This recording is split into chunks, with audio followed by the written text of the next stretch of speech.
உண்டாயிருக்க வேண்டாம். யாதொரு விக்கிரத்தையாகிலும் நீ உனக்கு உண்டாக்க வேண்டாம். கர்த்தருடைய நாமத்தை வீணில வழங்காது இருப்பாயாக. ஓய்வு நாளை பரிசுத்தமாய் ஆசரிக்க நினைப்பாய் ஆக. தகப்பனும் தாயையும் கனம் பண்ணுவாயாக. கொலை செய்யாதயாக. விபச்சாரம் செய்யாது இருப்பாயாக.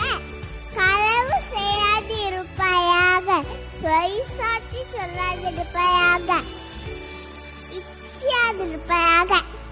என் கூட சேர்ந்து இந்த 10 கட்டளைகள் படிச்சிருங்க. உங்களுக்கு இந்த வீடியோ